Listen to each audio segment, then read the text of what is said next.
How's everyone doing? This is going to be random horror Blu-ray shelf video number 2. I posted the first one and I've already got a bunch of comments asking me where's the second one. I know I waited a little bit longer to post this one, and I definitely have to post the rest soon. So I'll be trying to do the rest of the random horror Blu-ray shelf videos coming up soon, because there's really going to be like 10 in total. And I'll go ahead and show you the complete horror Blu-ray collection real quick, just kind of an overview. Right there,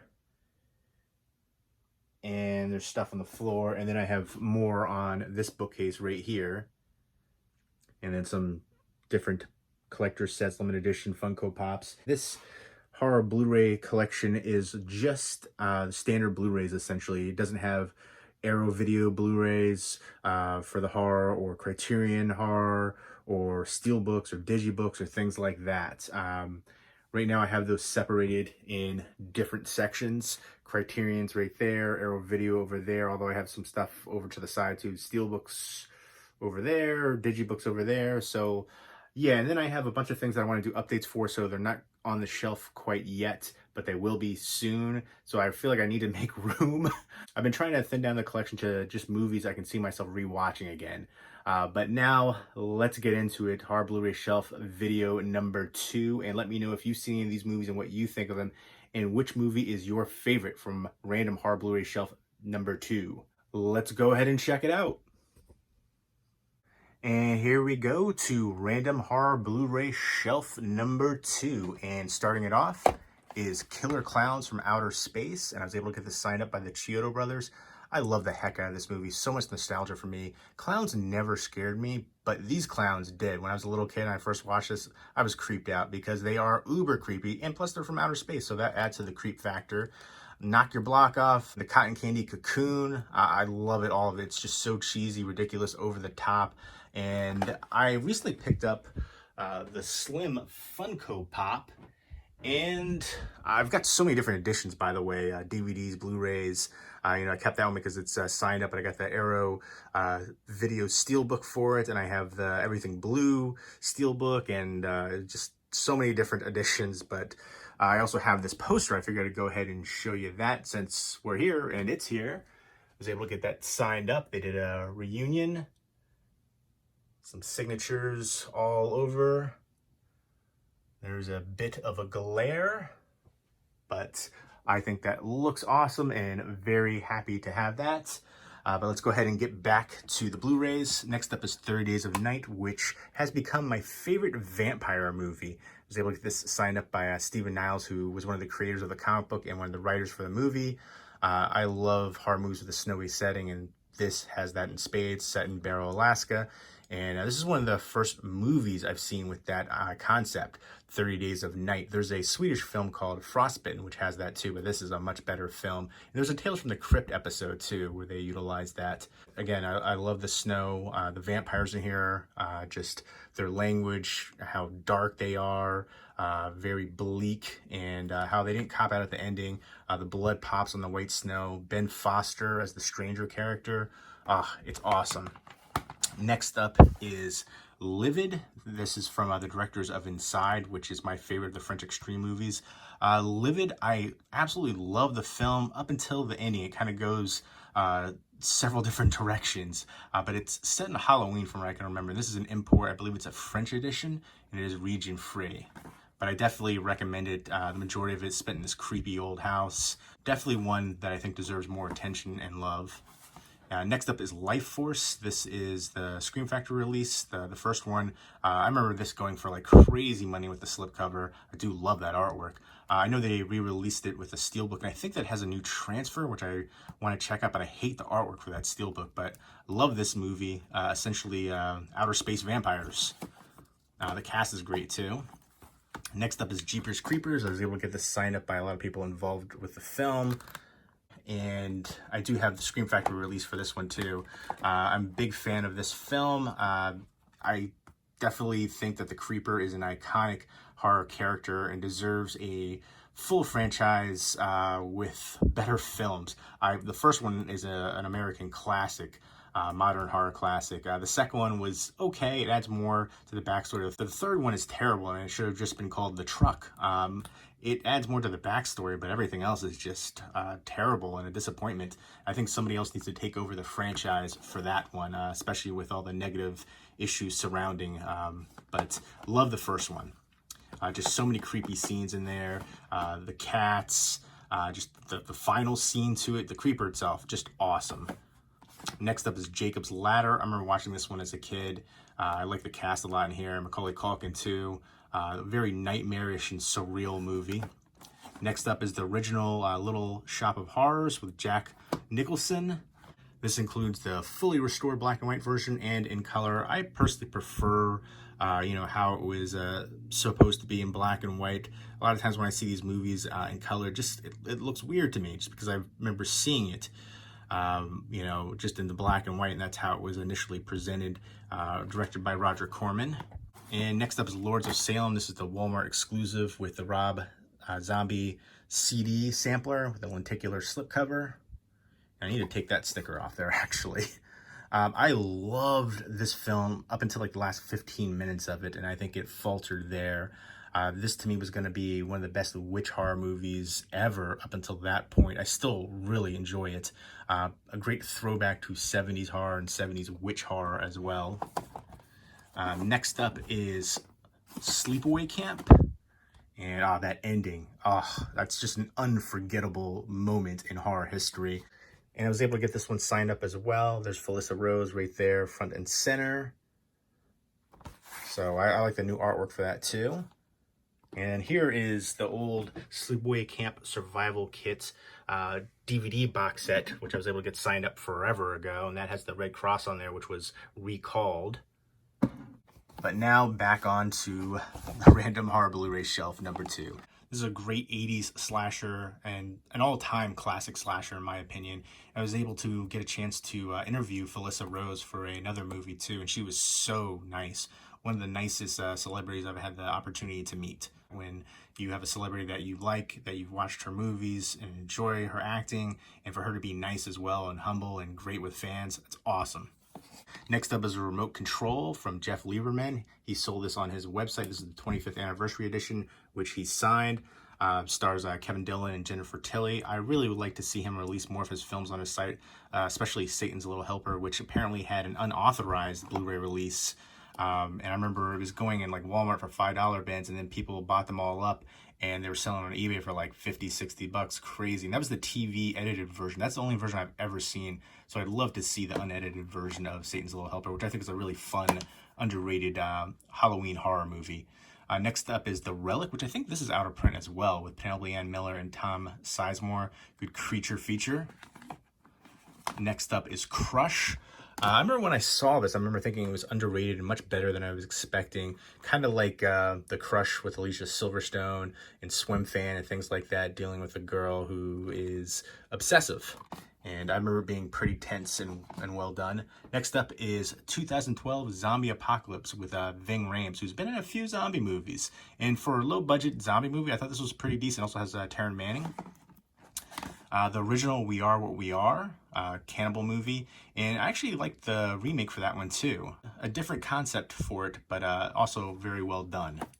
Next up is the double feature for When a Stranger Calls and Happy Birthday to Me from Mill Creek. And Mill Creek did a standalone release for Happy Birthday to Me, and I wish somebody would do a standalone release for When a Stranger Calls.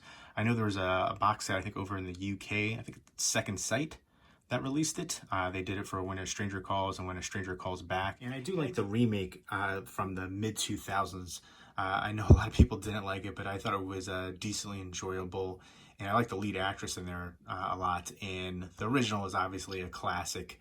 The calls coming from inside. That was one that it's been kind of like a cliche since then, and so overutilized, but very influential in that regard. Black Christmas actually did it first with the call originating from the house, but When a Stranger Calls did it with the babysitter, and that's something that we've seen so many times since in horror movies.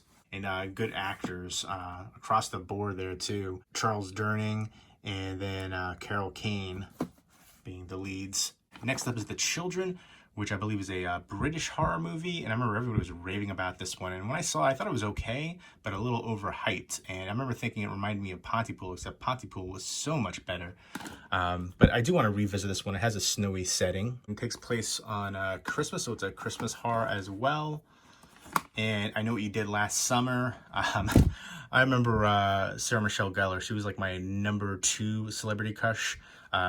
My very first one was Tiffany Amber Thiessen and Kelly Kapowski, which I used to have a big poster of her on my wall. And I had a poster of Buffy too. But yeah, I remember all of these kind of 90s horror movies with all the faces on the front cover.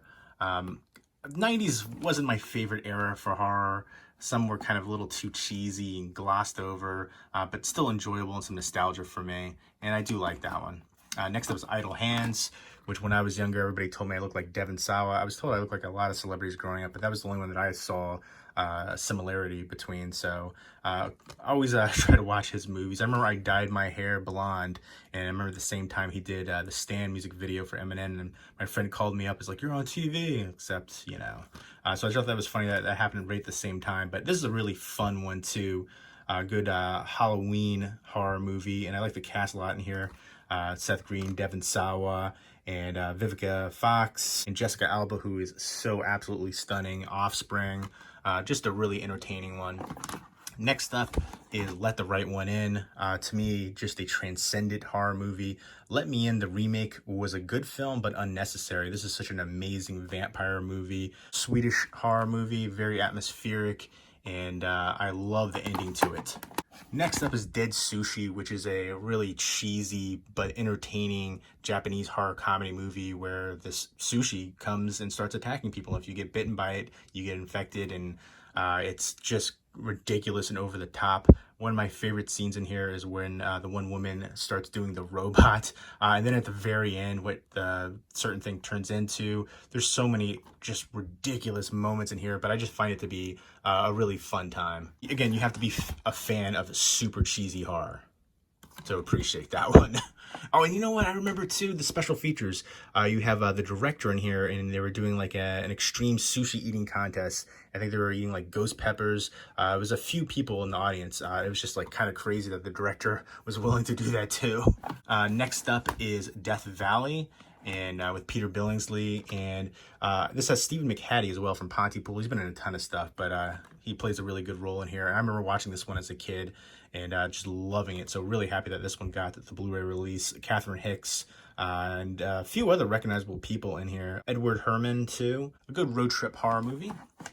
And next up is Deep Blue Sea, which I think is cheesy but a really fun shark horror movie. And I love the cast too. Cheese-tastic goodness right there. Next up is Deep Rising and Puppet Masters double feature. Deep Rising is a creature feature, and then Puppet Masters is like Invasion of the Body Snatchers. The Divide, which I remember doing a review for this forever ago on my channel. Really dark film, not just the hue-wise, but obviously to reflect the bleak tone. That's the big thing. Great tension here, really strong performances, love the cast. And again, I say this with all these kind of movies, apocalyptic, post-apocalyptic, man's worst enemy is usually man, regardless of what else is going on, but that usually brings out some of the negative human nature. But definitely one that I love. And this is directed by Xavier Gens, who did Frontiers, which is another one of my favorite French extreme horror movies. Next up is Doll Man's 13 Inches with an Attitude. Gotta love that tagline, with Tim Thomerson and Jackie Earle Haley. This is a fun, cheesy one from Full Moon. Next up is Dragula 2000. I remember seeing this in the movie theater. I like the cast in here. I thought this one was decent. I know Omar Epps, he did an interview saying that this movie, Dragula 2000, and then Mod Squad were just paycheck movies for him.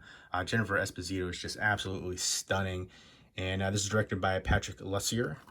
And next up is Evil Speak, which I was able to get this signed up by Clint Howard, and then the director Eric Weston. And I remember this one being an entertaining ride. I remember there's like a pig scene in here too. Definitely want to revisit this one. It's been a while, but I remember being a good release from Scream Factory. Next up is John Dies at the End, which I was able to get signed up by a bunch of people involved with the film. I remember somebody involved with this film did an interview saying it was basically like Bill and Ted's Excellent Adventure on acid, and that's essentially what this movie is. Just a super trippy movie, but an awesome movie too. and a good cast here. And next up is the original Dawn of the Dead, the Romero classic, and of the Dead trilogy, I believe this is my favorite. I saw Night first, and I remember when I first saw it as a little kid, thinking it was real and being creeped out and, you know, checking all the windows, locking the doors, and I was able to get the sign up by Tom Savini. This one is out of print, goes for crazy money. Somebody needs to do another release for this, a really good proper release. I know there's licensing and rights issues holding it up, but I remember watching this as a kid and just thinking, oh, I want a zombie apocalypse to happen so I can hang out in the mall with my friends. Kind of the opposite of the societal message of consumerism going on, but it just seemed like a fun time, and I just love the heck out of this movie. For a while, Night was my favorite, but now Dawn is definitely my favorite. I really like Day as well, but of the three, that's my least favorite. But let me know what your favorite movie is of the Dead trilogy from George A. Romero. Next up is Dead Alive. Who knew that Peter Jackson was going to go on to make Lord of the Rings movies and the Hobbit movies? Really good New Zealand horror right there. I'd love to see Bad Taste and Meet the Feebles get releases too. I know there's talks about 4K releases for all these films, and this is out of print too. It goes for crazy money. This is such a entertaining, crazy horror comedy movie. One of the bloodiest splatter-soaked films I've ever seen. This Itchy the Killer, story of Ricky, Adam Chaplin, those are a few ones that come to mind. But yeah, such an entertaining one. The lawnmower scene, the gnome scene, just awesome. The Mother, love the heck out of this one. One of the most rewatchable horror movies of all time. Next up is Deadly Blessing from Wes Craven. I feel like this is definitely an underrated one from him. A good kind of religious horror, religious fanaticism kind of horror aspect going on here. And I like the cast a lot with Ernest Borgnine, and you've got Sharon Stone in here, and you've got Michael Berryman, and there's really two twists to this movie at the end, and one of the twists is very similar to another movie which I mentioned on this shelf, which I'm not going to talk about because that's kind of going to give away a little bit here. But yeah, you got snakes, spiders, and shock going on. But I love that artwork choice too for that newly commissioned artwork. Really underrated, and I definitely recommend checking that one out if you're a fan of old school Wes Craven. And next up is a Dead Girl, a really dark film, tonal wise. It's basically about these two high school kids who go to this abandoned building and find a zombie. Female zombie chained up, and they start to experiment with her. I'm not going to say what I usually used to say about this movie and simplify it to 2 words, because one word will get you flagged for demonetization, but it's essentially what it is. It's kind of like a zombie version of I Spit in Your Grave, except you just have to wait till the very last kind of climactic scene for the revenge aspect of that, but that'll give you an idea of what happens in there. And besides just the nastiness of it, the darkness of it, the morality aspect really stands out, just stares you right in the face, and this is the unrated director's cut. But a really good film, just a darker theme. Next up is The Crazies remake, which I actually like more than the Romero original. And I know a lot of people don't agree with me on that one, but this one just has so much more tension, palpable tension all throughout, and the gore effects are amazing. I like the cast a lot here. Just super gritty and gory and awesome. Next up is Don't Breathe, and talk about awesome. Oh, that turkey baster scene, I'll never forget it. But basically, these kids break into this blind man's house, and they realize that they're in for way more than they bargained for. And this is directed by Fede Alvarez, who did the Evil Dead remake. And supposedly there's going to be a sequel for this one, and I'm kind of looking forward to that. But this one, to me, is amazing. And this has Dylan Minnette from 13 Reasons Why. Really good cast in here, too. I like the lead actress, Jane Levy. And then, of course, Stephen Lang, who plays the blind man in here. Just really great in that role. Standout performance from him. Super creeptastic. And I would definitely recommend the heck out of Don't Breathe. Next up is Dark Water, the remake with Jennifer Connelly. I remember this one being a decent remake, not necessarily great, but good atmosphere to it. And I remember watching a lot when I was younger. I love these hollow foil Blu-ray covers that they did early on. Jennifer Connelly has been in so many great movies. Let me know what your favorite Jennifer Connelly movie is. Phenomena is one of my all-time favorite movies, my favorite Argento movie. And she was in there when she was younger. Of course, Labyrinth. Requiem for a Dream is a classic. You know, she was in House of Sand and Fog, which doesn't have a Blu-ray release, but definitely deserves one. That was a good one. Very, dark tonal movie there too. And next up is Violence in a Women's Prison from Severin. And I love the black cases that they have for their Blu-ray releases. And this stars Laura Gemser. And she also stars in Emmanuel and the Last Cannibals. This is kind of like a softcore cannibal movie, essentially. It's kind of a mixture of those genres, but a really nice release for this one. And Laura Gemser is absolutely friggin' stunning. And then Eaten Alive, another cannibal movie from Umberto Lenzi. Also from Severin, those three right there, all from Severin. Next up is Human Centipede, which is able to get signed up by Ashlyn Yenny, and then director Tom Six. Kind of hard to get his signature. I know she used to do conventions and stuff, and I actually had a chance to interview her a while back for another film. I think for this one, the concept is more sick and twisted and disturbing than the actual movie itself. Now, the second one is actually sick and disturbing and twisted and gross, but this one not quite as much. The third one I haven't seen yet. But I remember when Human Centipede first came out, like just the trailer when that came out, everybody was going crazy over it. And then Witchboard, which is able to get signed up by a few people involved with the film, directed by Kevin Tenney. And I remember this one being decent. I remember the cast in here too with Tawny Kitaen. But I remember, liking a lot more when I was younger than rewatching it a few years ago. And I feel like I should rewatch it again. Next up is Housebound, which is a New Zealand film. I definitely enjoyed the heck out of this one, and I think it's underrated, and I haven't really heard too many people talk about it, so definitely give that one a chance. Next up is Starry Eyes, which the lead actress in here was incredible. Alexandra Essoe, probably mispronouncing that, but she was just one of the best horror female lead roles I've seen in a long time. Just incredible, just mind-blowing. This whole movie is so trippy and bizarre and surreal and nightmarish and just haunting. She's an actress and she lands this new job, and it turns out that it's going to be a very transformative role in more ways than one. I would definitely recommend the heck out of this one. Next up is Late Phases, Night of the Lone Wolf, with Nick Demisi and Ethan Embry, a good werewolf movie. Next up is Dead Snow, which is, to me, a horror classic now.